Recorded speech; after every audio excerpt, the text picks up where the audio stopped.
कुछ प्रताप महाराणा होते हैं, कुछ सड़क छाप मुनव्वर राणा होते हैं। कहते हैं ना कि आपकी जबान से आपकी परवरिश का पता चलता है। वो परवरिश ये आए दिन नेशनल टीवी पे चैनल्स पे अपनी दिखा रहे हैं। एक लाइन से अपनी बात स्टार्ट करती हूं। कुछ शेर होते हैं, कुछ आदमखोर होते हैं।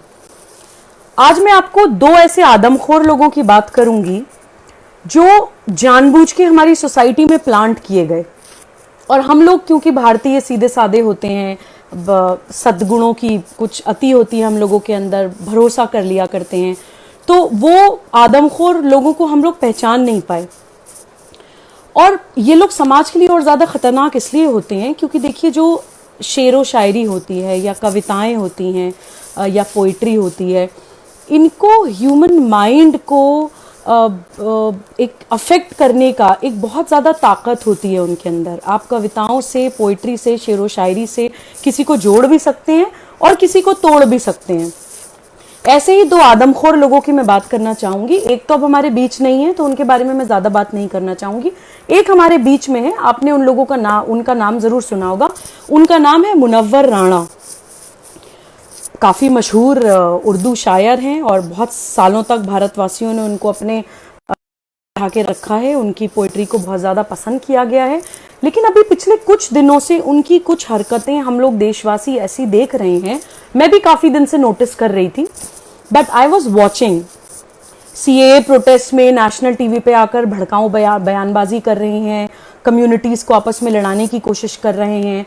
अब एक स्पेसिफिक कम्युनिटी का, मुस्लिम कम्युनिटी का, गवर्नमेंट से, सरकार पे से भरोसा उठाने की कोशिश कर रहे हैं, ह्यूमन मॉन्गरिंग कर रहे हैं, एक गुट को दूसरे गुट के खिलाफ भड़का रहे हैं, डर डाल रहे हैं लोगों के दिमाग में।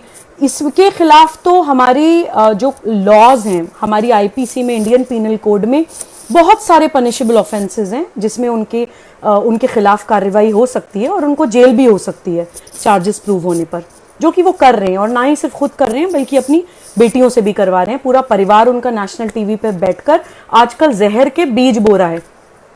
आज जो मैं ये वीडियो स्पेसिफिकली आपके पास लेकर आई हूँ, उसके पीछे रीजन ये है कि अभी ये सोचिए, राम मंदिर निर्माण के ऊपर जजमेंट आ गया, सब लोगों ने मान लिया, देश में प्यार का, एकात्मता का माहौल है, लेकिन इन लोगों के दिल में जो टीस है वो खत्म होने का नाम ही नहीं ले रही है।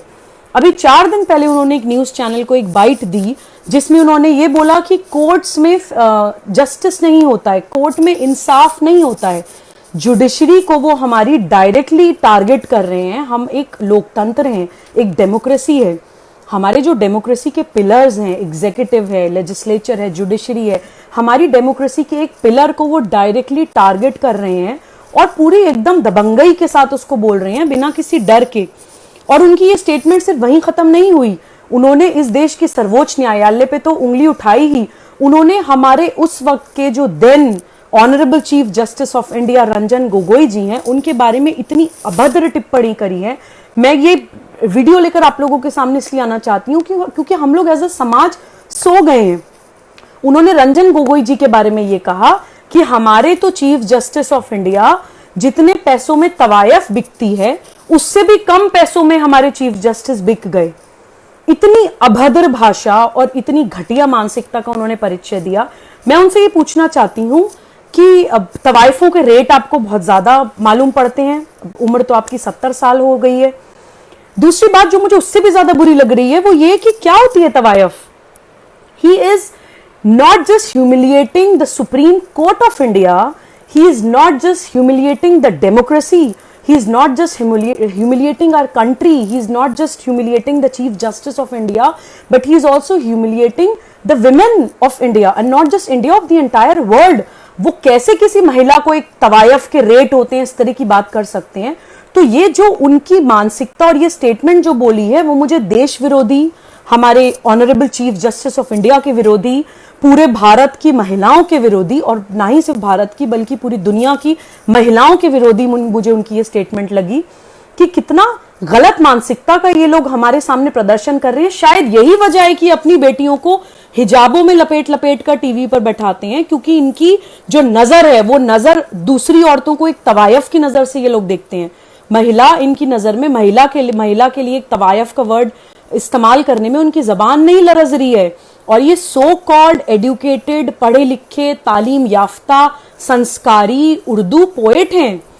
कहते हैं ना कि आपकी जबान से आपकी परवरिश का पता चलता है, वो परवरिश ये आए दिन नेशनल टीवी पे, चैनल्स पे अपनी दिखा रहे हैं। मैं चाहती हूं कि ये वीडियो मुनव्वर राणा तक जरूर पहुंचे, और उनको मैं ये भी बोलना चाहती हूं कि जिन लोगों की आप इंसल्ट कर रहे हैं टीवी चैनल्स पर बैठकर, या आप अपनी जबान से जिन लोगों के लिए ह्यूमिलिएटिंग वर्ड्स यूज कर रहे हैं, वहां तक पहुंचने के लिए शायद आपको कई जन्म लेने पड़े, और शायद कई जन्म लेने के बाद भी आप वहां तक ना पहुंच पाए। तो इसलिए बोलने से पहले थोड़ा सोचिए, क्योंकि आप पूरे कंट्री के सामने, पूरे देश के सामने एक्सपोज हो रहे हैं। और अभी तो मुझे 2 लाइनें याद आती हैं कि क्योंकि शायर तो मैं नहीं बोलूंगी, क्योंकि मैं भी शेरो शायरी की शौकीन हूं, मुझे पसंद है उर्दू पोइट्री, उर्दू शेरो शायरी। लेकिन क्योंकि तुकबंदी करते हैं तो मैं भी एक तुकबंदी उनकी इज्जत नवाजी में करना चाहूंगी कि कुछ प्रताप महाराणा होते हैं, कुछ सड़क छाप मुनव्वर राणा होते हैं। क्योंकि उन्होंने अपने सड़क छाप होने का बिल्कुल पूरा प्रूफ दे दिया है। और मुझे कोई शर्म नहीं है ये कहने में कि मैं एक 70 साल के आदमी के लिए बात बोल रही हूं, क्योंकि सम्मान उम्र का नहीं होता, सम्मान कर्म का होता है। अगर आप 70 साल के होकर इतनी बेहुदा, इतनी वाहियात बात कर सकते हैं मेरे देश की महिलाओं के खिलाफ, मेरे देश के सीजीआई के खिलाफ, मेरे देश की सर्वोच्च न्यायालय के खिलाफ, मेरे देश के लोकतंत्र के खिलाफ, तो मैं आपकी इज्जत करने के लिए कोई बाध्य नहीं हूं। मेरी मजबूरी नहीं है आपको सम्मान देना।